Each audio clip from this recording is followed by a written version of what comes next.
All right, there you go. I think the first beer we're pouring's the blonde, which I don't know if anybody's had yet. Who's had Katie? This is Katie before it hits wood. So it's good to talk about the yeast on this one because there's a drastic difference in the beers. The shitty part is we don't have Katie to compare it to because it's all gone. And I'm waiting another year. I know. We moved back in the fall, ran out of all the beer, had to refill all the barrels, got a fooder full, but Katie takes 3 months, at least 3 months to get done, and it's still not done. It's only been going for 2 months now. Yeah. What month is this? May? April? All right.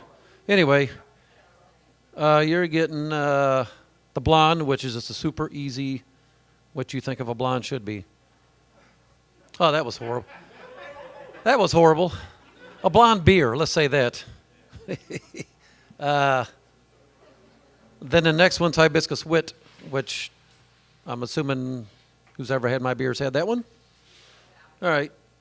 And those two beers is all yeast forward beers.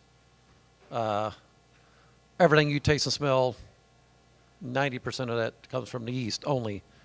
There's not a lot of hops, if any, tiny amounts of hops in it compared to my other beers. That's the only two beers we had that we could do a fun yeast game with because we keep selling all the other beers out and they're gone.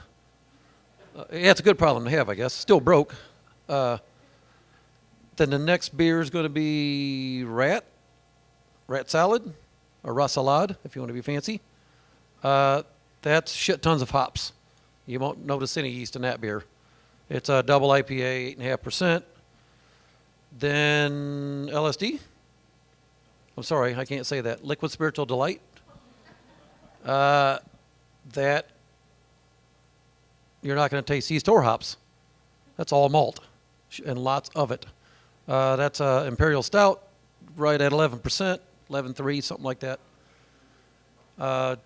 Chocolatey, rich, beautiful. I think it says on the label like Pam Grier circa 1974. I think I got away with that. Is there any beers? I'm thirsty. All right. Yeah, I was driving here as fast as I could to, once I was halfway here, my wife said, hey, this starts at 5:30, not 6. All right, nothing I can do about it now. Any questions while we're waiting for beer? Oh, all right. Yeah, I'm horrible at this game. We were out in New Haven, Missouri, out by Washington, Herman, out in the middle of nowhere. And we finally got open on the hill now. Manchester and Sublette were just about a block off of Manchester. Considered the hill. We're the first, last, biggest, smallest brewery on the hill. As far as we know, there never was one, even 100 years ago or whatever. We got going there December 3rd. Opened a tasting room. Brewed Christmas Eve, the first time there. And now it's been nonstop ever since. We went from 3,000 square feet to 18,000 square feet. Didn't have a tasting room before. Now we do, which is, I love it because I get to see people and talk to people all day about the beer. The only time I ever got to do that was doing this kind of stuff, which was a couple times a year, or a beer fest, which was every weekend. Now we got, I think we have 12 taps. We have 12 taps coming through the cooler, and we have 4 taps on the front out of a cooler that I keep warmer for stouts and beers that should be served warmer. 50 degrees, I think I keep that at. I started my brewery in 2009. I got my license. Took 2 years. I got my license in 9, and the end of 10 is when I got my first beer out. It took 9.5, 10 months to get the paperwork done. It's a big pain in the ass. Oh, look. My friend. Yeah. This is a very uneventful, not exciting beer. I will be the first to admit it. Yeah, I know. I really didn't want to do a blonde. Um, yeah, blonde. Yeah, I gotta clarify this all the time here. Beer, that is, uh, because I don't know, it's a good beer. You can chug it all day long, but you can go anywhere and get a blonde, or drink Stag like I do all the time. We wanted to show people what yeast could do, or what the beer was like before it spent 3 months in wood with Brettanomyces lambicus, which is what Katie, the yeast that's in Katie, and that completely makes it a totally different beer, leaps and bounds. The pH goes down. It adds acidity. It adds tartness. It's 10 times more. You would want to have 10 glasses instead of just one of these.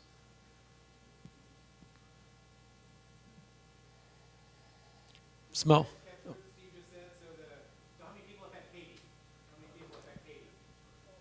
All right, half. So this beer that you're getting right now is the base beer of Katie. It's basically Katie before bread that added to it. But nothing else has changed different, right? No. There's nothing different about this. Katie spends 6 days in stainless with English ale. This is English ale yeast. Then it gets moved into barrels or foeders. Anybody know who doesn't know what a foeder is?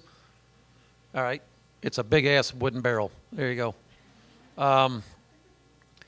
Yeah, we used to do. I would put out 8 wine barrels of this every 2 weeks. Katie, not this beer. Now we have a foeder, and it holds 660 gallons instead of 60 gallons. So I can literally put 11 of them in there, I guess. It is. I'm hoping the beer's going to come out the same. I've been running Katie for 7 years now. Always in the barrel, always in the same barrel. And I just let the yeast do its work. So now we have a big, new, totally different environment for the yeast to live in. And I'm crossing my fingers and hoping that it comes out the same or better. Oh, so one of my guys named it Goldie Hawn Blonde, GHB. And it had a lot to do with, so Katie, this is the mother, Goldie Hawn, and the beer that comes out is Katie, yeah. There you go. And they're both beautiful blondes. All I saw was GHB on the label and laughed because it's some kind of drug or date rape drug or something. I don't know what the hell it is.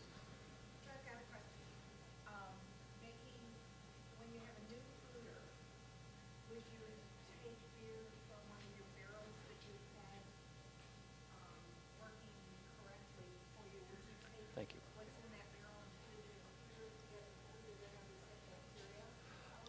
I was going to do that.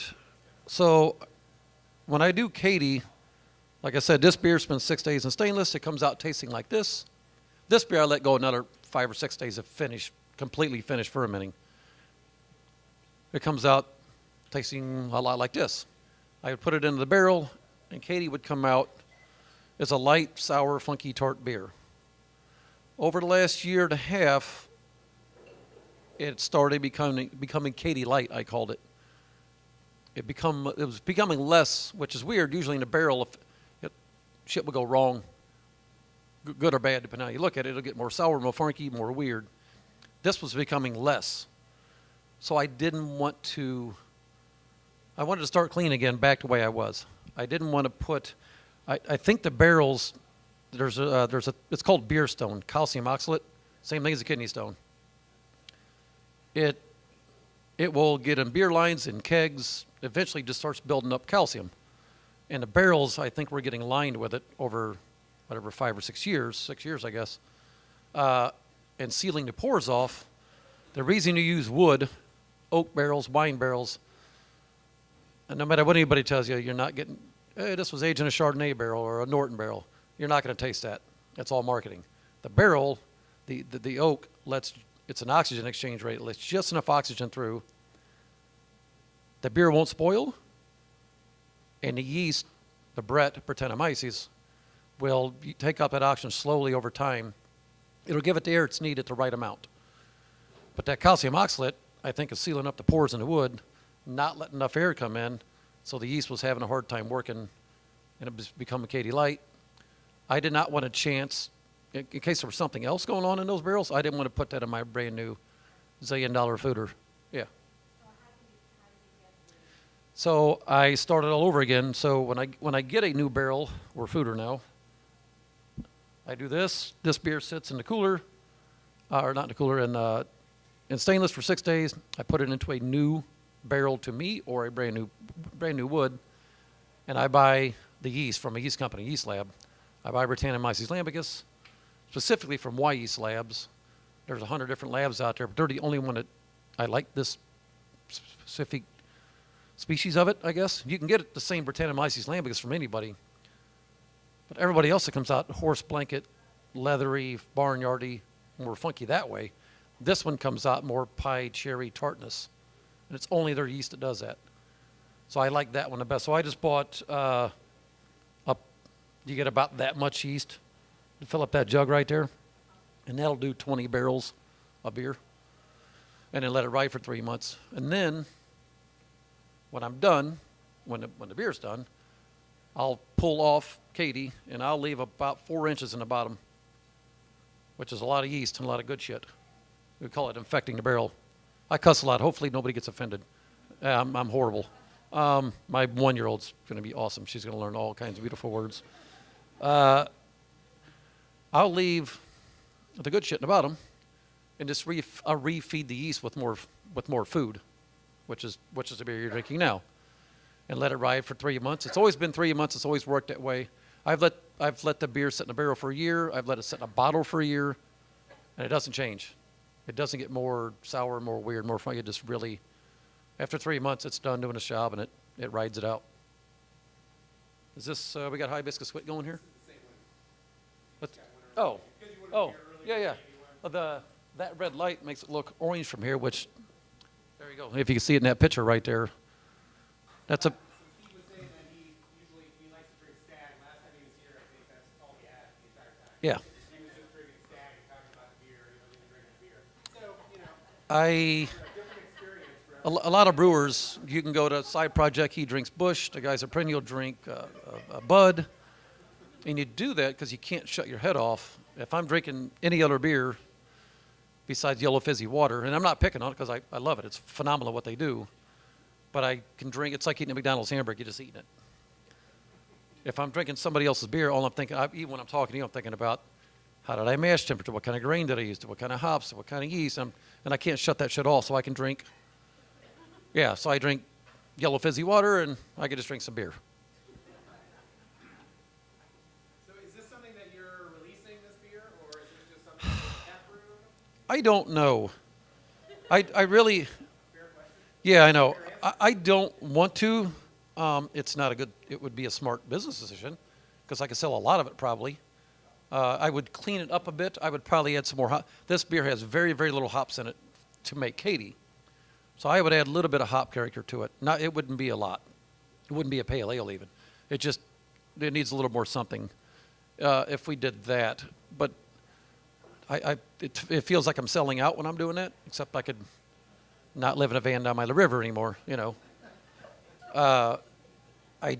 don't know yet. We'll see on the next batch. I'm going to play with it in the taste room and see what happens. What do you guys think of this beer? It's simple, clean. Yeah, I know. It's yeah.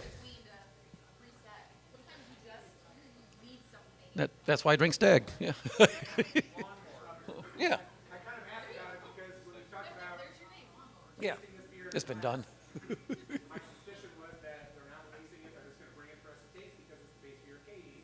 So I wasn't really sure if they were going to release it or not, but it's kind of interesting to taste. Yeah, that was the main reason we brought this. I mean, we only had. So when I got that new fooder, I wasn't ready for that new fooder. It got delivered early, and we brewed enough beer to fill up 8 wine barrels. And when I filled that fooder up, I was about 2 feet short of filling it, and you don't want any airspace in there. So I hurried up and brewed a smaller batch of this, topped off the fooder, and I had like 120 gallons, 130 gallons left over. So we kegged it up and carbonated it, and now you're drinking it. So there's only 2 half barrels left, and I sold 1/6 barrel to do this. So there's not a lot of it out there. I might clean it up a little bit and add some hops to it, just a touch, just to add some more character to the beer. It won't be offensive. So you mean dry hopping it? No, I won't dry hop it. I'll add some. This gets a hop called Styrian Goldings. It's a Slovenian hop, just for bitterness, which is very little on this. It's only 14 IBUs, which is very low. Thank you. There's the pink beer. I'll add something like Cascade or Centennial, some kind of citrusy hop in the kettle at the end, just to add a little. It won't be. It'll be 0.5 more than it is now. It won't be, just a little notch more character to it, and it'll probably be one of the typical American hops because I have a lot of them. Everybody's getting the pink beer, Hibiscus Wit.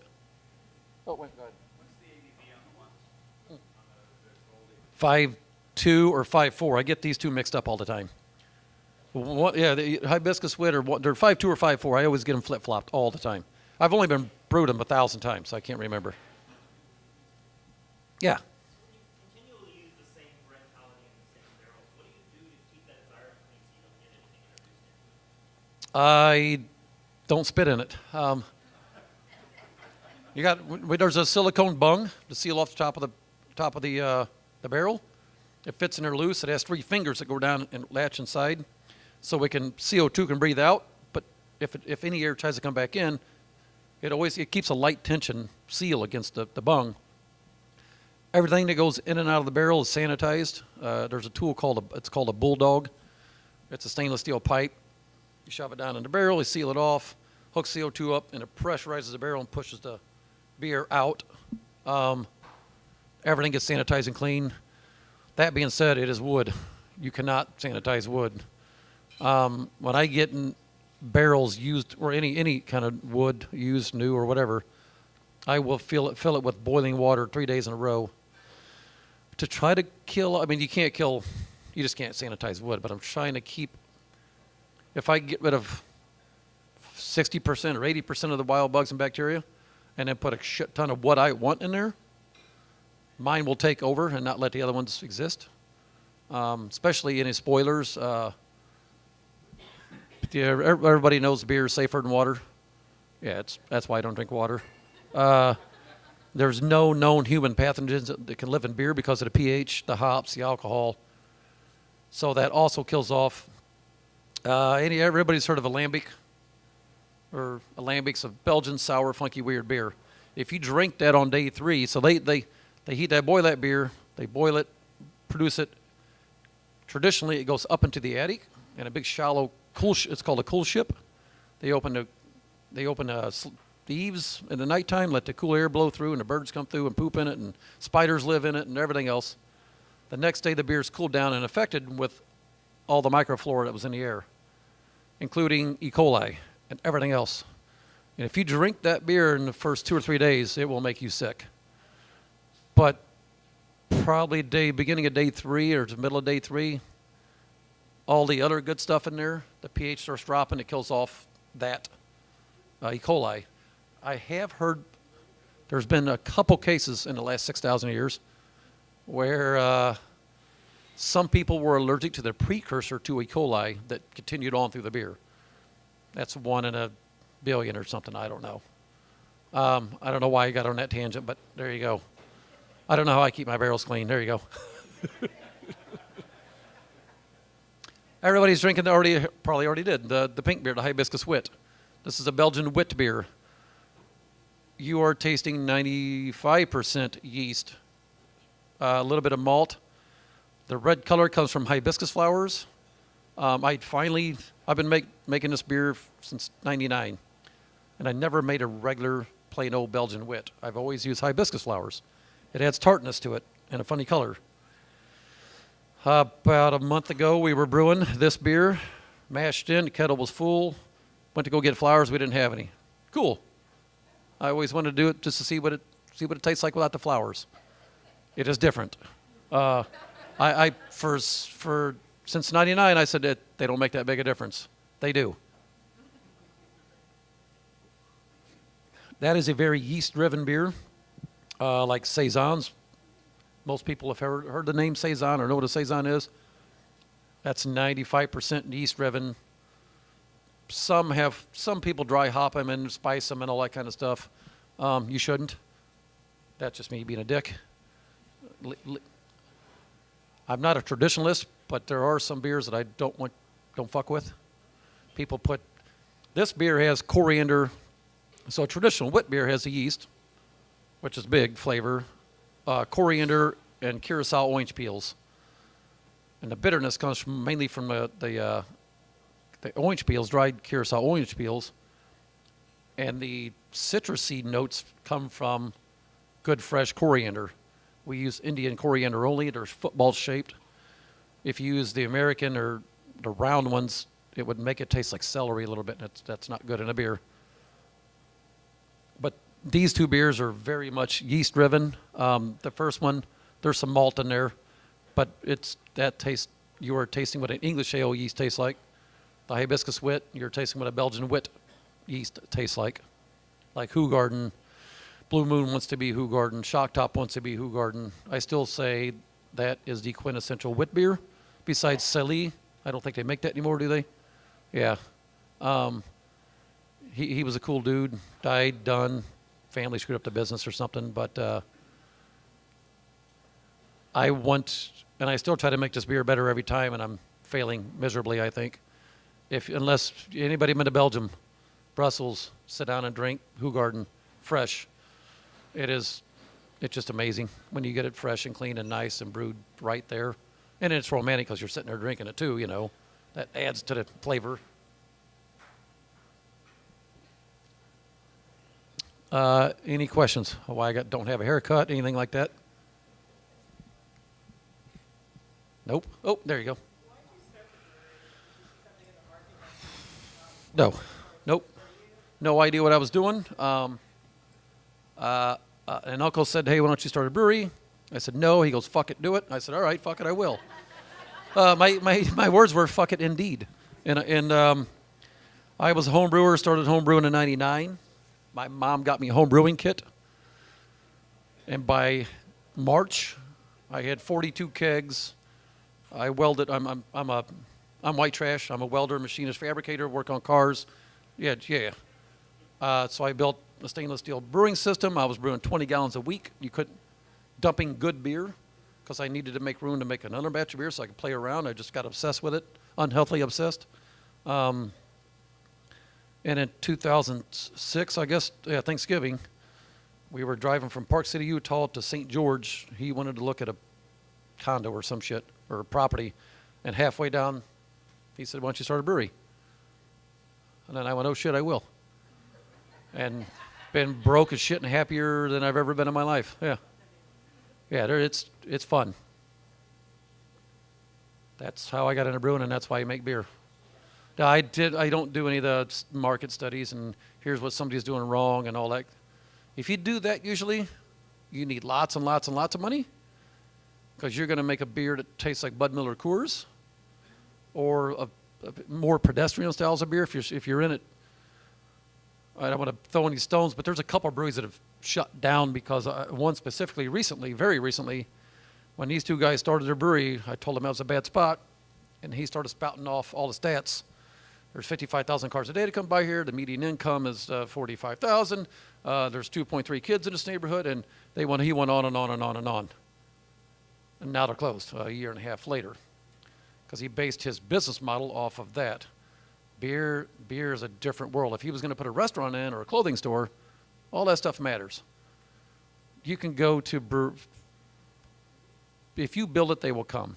Make good beer, and people will find you. It's a weird thing. Breweries can be in the shittiest, cheapest neighborhoods, and people will come to you, flock to you. It's amazing. You don't have to be on the great corner or the beautiful building somewhere else. When I see a big, beautiful building on a special corner downtown somewhere, I'm suspicious of the brewery, because they're there just they're making a whole bunch of this blonde, and probably making lots of money, what I'm not doing. Any other questions?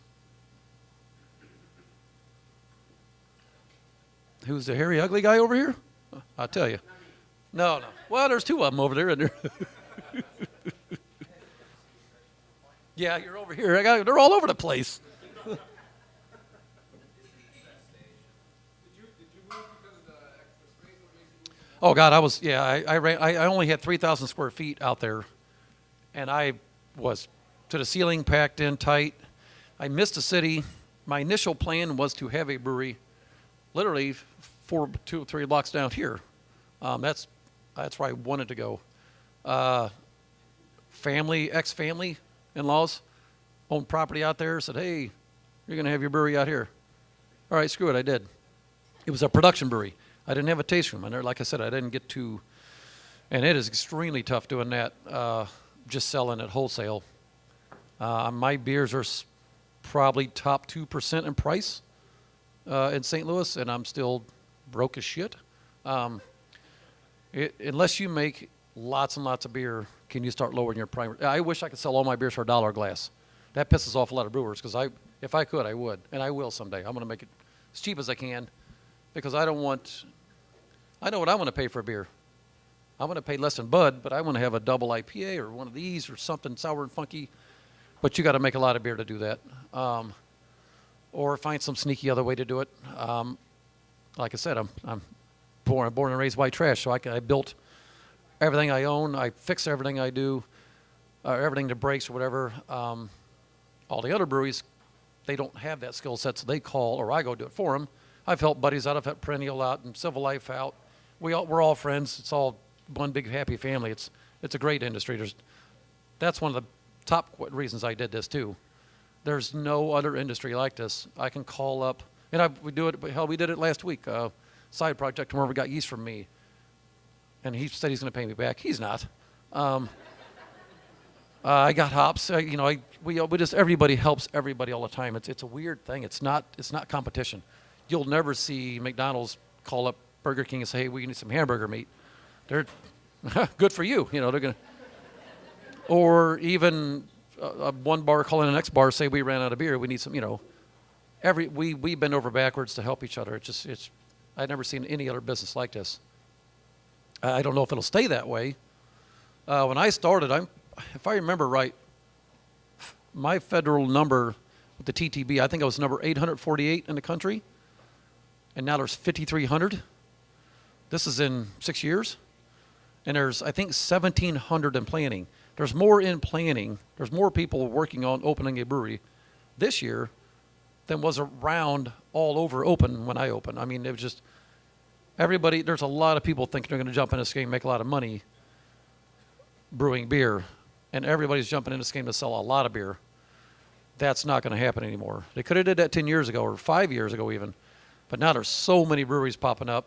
You need to be, I hate to use the term hyper local, but you keep it within 30 miles of your brewery, 20 miles of your brewery, and people will come to you if you make good beer.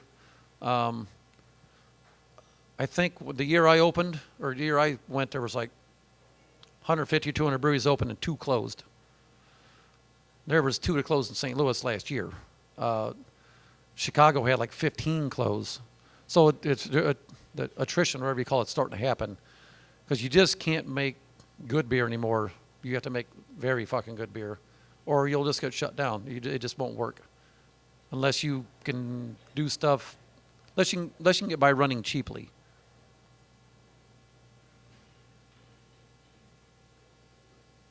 So I moved to get a bigger building. There you go. Man, I get lost. Oh, now we're drinking a double IPA. Or you guys are done.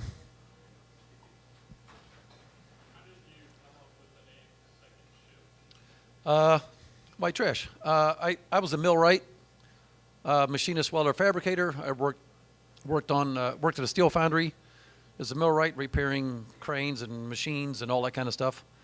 And I liked second shift. I preferred it, so I would trade my first and third shift to other guys that like their shifts. I liked working second shift, and then when I started the brewery, I thought I would be out selling all day, hustling, and then brewing in the evening. Now I do it from 6 a.m. to 9 p.m. So it's 2 shifts instead of second shifts. That's where second shift comes from.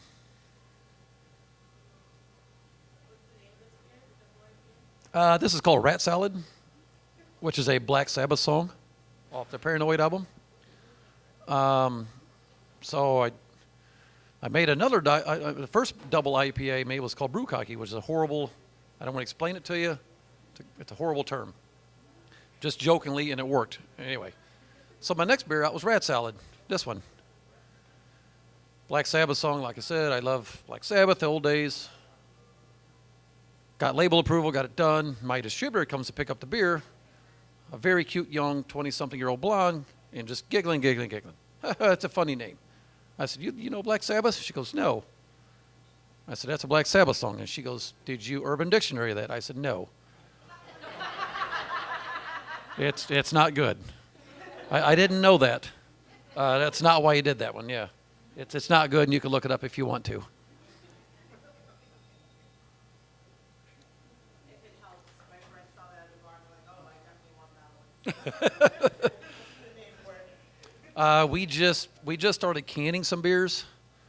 So anytime you make a new beer, you have to there's a collar that goes in the keg that says what it is, and then there's labels that go on your bottles or cans.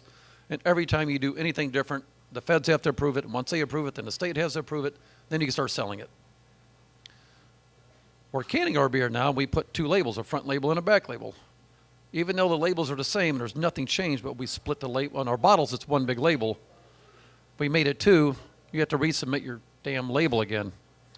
And they're rejecting everything I've ever done because of the names. But I've already been approved, so we just have to say, hey, he approved it 5 years ago, and there you go. And then they go, okay, cool.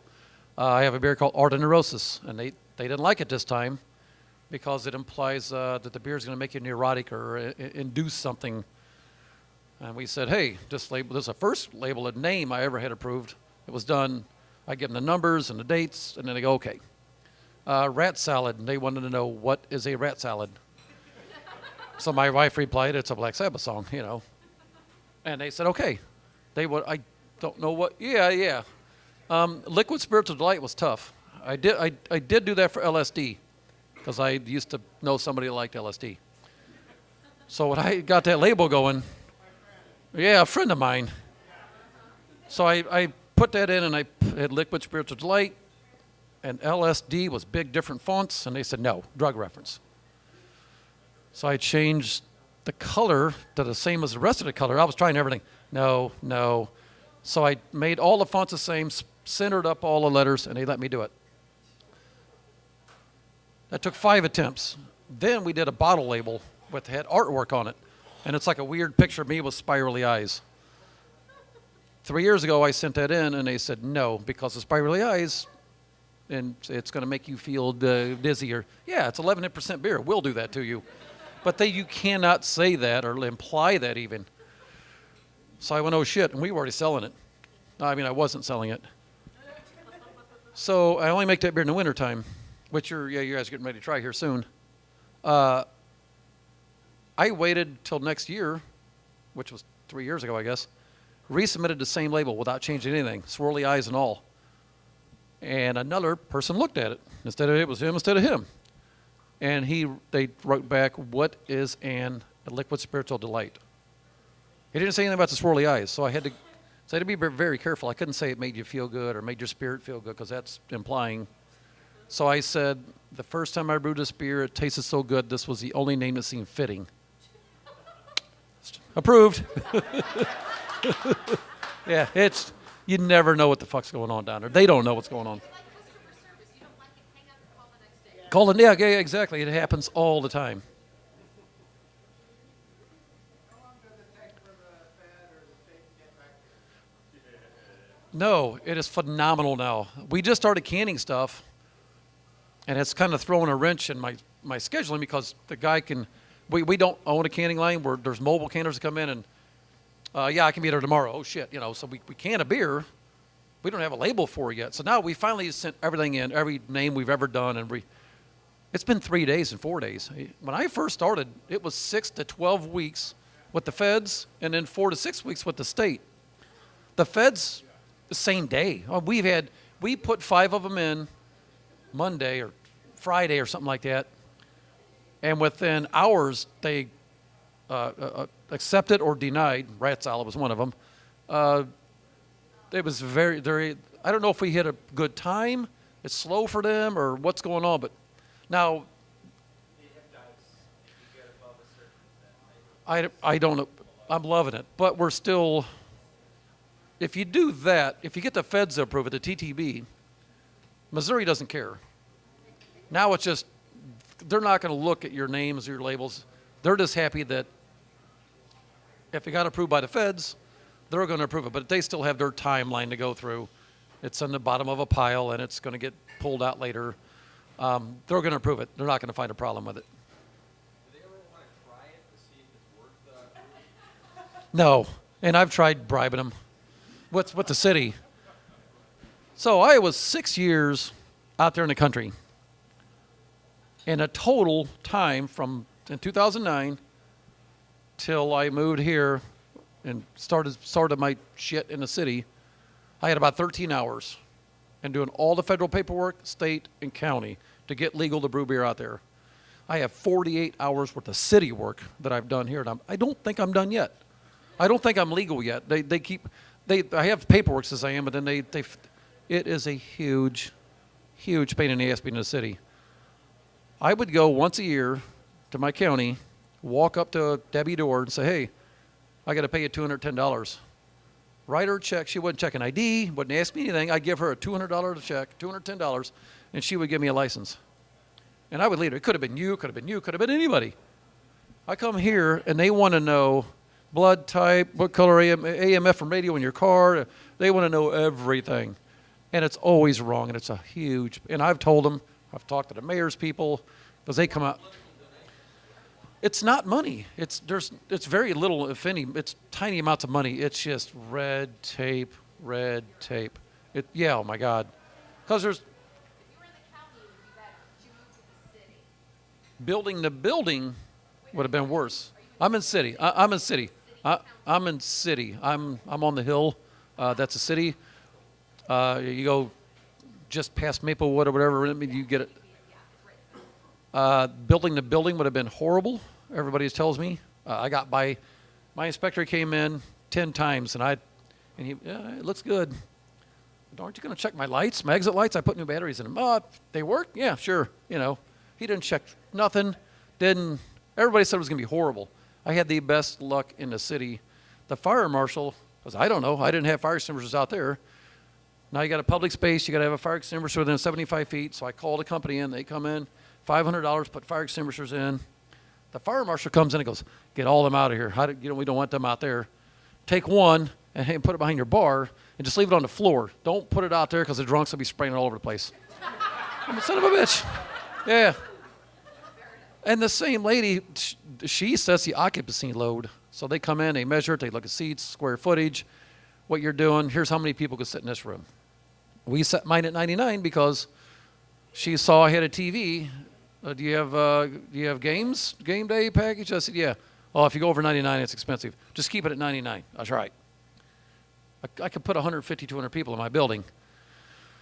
St. Patty Day's coming up, and she even told me, get all the tables and chairs out of here and pack them in. You're going to have hundreds and thousands of people in here. I said, well, you just told me 99. Don't worry about that. Don't worry about that, she said.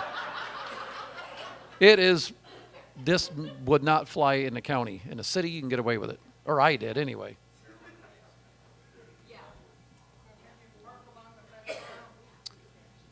Their sign's still up.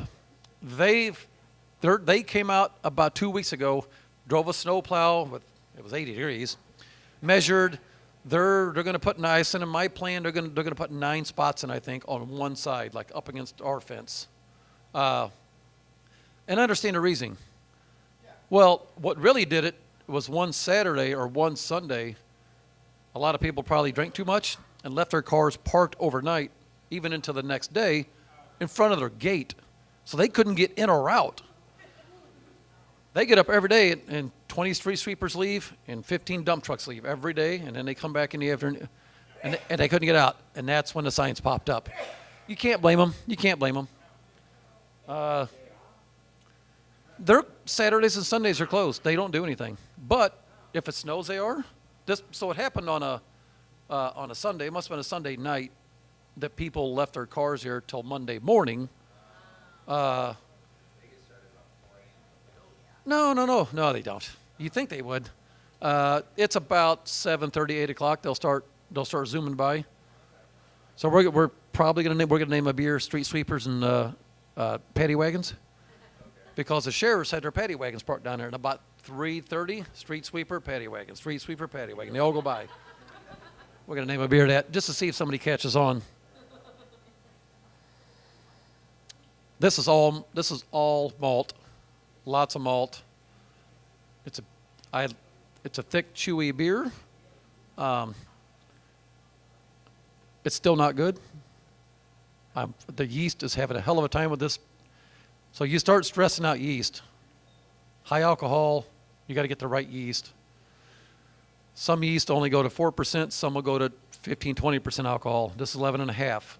The yeast is stressing out, and if I say it, you'll taste it, and you'll never forget it, and I shouldn't. Cherry cola, cherry Coke. Take another drink now. I get it heavily. I don't like it. About 50% of you will get it. It shouldn't be in there. It's a fault. I've been playing with the yeast. I've been giving it more air. I've been adding more. I've been adding less. This is the last batch of the year. We have one more batch fermenting now. And we're going to, vanilla beans, we're going through vanilla testing now. I used to use Madagascar vanilla beans. I've got about 700 sticks of it I'm going to throw away. They're beautiful, except for, and they're expensive, when you use Madagascar vanilla beans or whatever, and that's exactly the same shit they use in vanilla extract, which tastes cheap, and you'll notice it. Anyway, we're picking, I think we're going to use a Mexican vanilla bean or Taiwanese, or I don't know. We're tasting them and sampling them. If anybody wants vanilla beans, come to the brewery. Yeah, I have bundles and bundles and bundles of them. Yeah, I know. I paid a lot. When I ordered them, I thought I didn't realize I was getting $600 worth of vanilla beans when I ordered them. Yeah, there was. It was bigger than that. The bag was. It was bigger than that thing, full of beans. And we play with them multiple different ways, and I don't like what it does with the beer. Yeah, I know. We went there. My wife went there yesterday, the day before, and bought they only have 2 vanilla beans there, Madagascar and Mexican. She just went there yesterday or 2 days ago, or whatever it was, Monday or something, because we're wanting to play around with different beans. Oh, think they'll buy them? I'll just give them to you guys. You get vanilla beans. You get vanilla beans. So we're going to vanilla bean this up. I have some in bourbon barrels right now. What did we get? We drove down to Louisville, I guess a month ago, and got E.H. Taylor. Does that sound right? Anybody drink spirits? Whiskeys? Anyway, we got some fancy high-end bourbon shit, and everybody's excited, and it's starting to taste good. Any questions about any of this shit?